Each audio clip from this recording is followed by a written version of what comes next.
Nama saya Martina Marinati Lembu, NIM 86041062, Prodi PGSD semester 2. Di video kali ini saya akan menjelaskan tugas 2 dengan mata kuliah Filsafat Ilmu tentang peran filsafat ilmu dalam memperkuat ilmu pendidikan. Filsafat ilmu bukan sekedar teori abstrak, ia adalah fondasi yang memberi arah, makna, dan kekuatan pada ilmu pendidikan. Tanpa filsafat, pendidikan bisa kehilangan identitas keilmiahannya. Sebaliknya, tanpa ada pendidikan, filsafat ilmu akan tetap menjadi wacana tanpa dampak nyata di masyarakat. Nah, saya akan membahas hubungan timbal balik keduanya secara mendalam. 1. Bagaimana filsafat ilmu mengawasi dan memperkuat eksistensi keilmiah serta nilai dalam pendidikan. Pertama, filsafat ilmu berperan sebagai penjaga gawang bagi ilmu pendidikan. Ia memastikan bahwa pendidikan tidak hanya didasarkan pada kebiasaan atau intuisi, tapi dibangun atas dasar ontologi. Apa hakikat pendidikan? Apakah ia sekedar transfer pengetahuan atau pembentukan manusia utuh? Epistemologi. Bagaimana cara mengetahui kebenaran dalam pendidikan? Aksiologi. Nilai apa yang harus dijunjung dalam pendidikan? Dengan demikian, filsafat ilmu menjaga agar pendidikan tetap bersifat ilmiah, bernilai, dan bertanggung jawab secara moral. Pertanyaan nomor 2, bagaimana pendidikan yang bermakna dan bernilai turut memperkuat perkembangan filsafat ilmu? Pendidikan bukan hanya penerima pasif dan filsafat, ia justru menjadi laboratorium hidup bagi filsafat ilmu.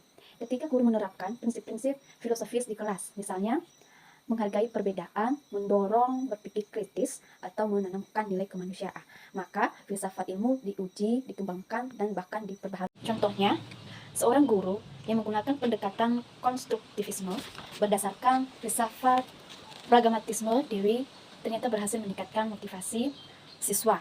Ini membuktikan bahwa filsafat tersebut efektif dalam konteks lokal. Jadi, teman-teman, pendidikan itu bermakna menjadi bukti bahwa filsafat ilmu itu berguna sehingga mendorong pengembangan lebih lanjut dalam teori filsafat itu sendiri. Pertanyaan nomor 3, mengapa filsafat ilmu sebagai pisau analisis, ontologi, epistemologi, dan aksiologi dalam membedah persoalan-persoalan penyelidikan? Karena filsafat ilmu menyediakan 3 alat bedah utama. Ontologi menjawab apa itu pendidikan. Epistemologi menjawab bagaimana kita tahu sesuatu itu benar. Aksiologi menjawab nilai apa yang harus diutamakan. Misalnya, masalah siswa malas belajar bisa dianalisis dari ontologi. Apakah sistem pendidikan cocok untuk kebutuhan anak? Dari epistemologi, apakah metodenya sesuai gaya belajar? Dan dari aksiologi, apakah lingkungan sekolah mendukung nilai intrinsik belajar? Dengan 3 pisau ini, filsafat ilmu memungkinkan kita menganalisis masalah pendidikan secara mendalam, bukan hanya permukaan. Pertanyaan nomor 4, contoh konkret penerapan filsafat ilmu dalam praktik pendidikan, misalnya dalam kebijakan kurikulum atau proses pembelajaran. Mari kita bahas contoh nyata penerapan filsafat ilmu dalam praktik pendidikan. Yang pertama, dalam kebijakan. Kurikulum Merdeka Belajar di Indonesia didasarkan pada filsafat konstruktivisme dan humanisme, menekankan bahwa siswa aktif membangun pengetahuan dan pendidikan harus memanusiakan manusia. Yang kedua, dalam kurikulum, pelajaran PPKN tidak hanya mengajarkan hafalan, tetapi juga nilai-nilai demokrasi, keadilan, dan toleransi. Ini adalah penerapan aksiologi dalam kurikulum. Yang ketiga, dalam pembelajaran, guru yang menggunakan model PJBL sedang menerapkan filsafat pragmatisme John Dewey bahwa belajar paling efektif melalui pengalaman nyata.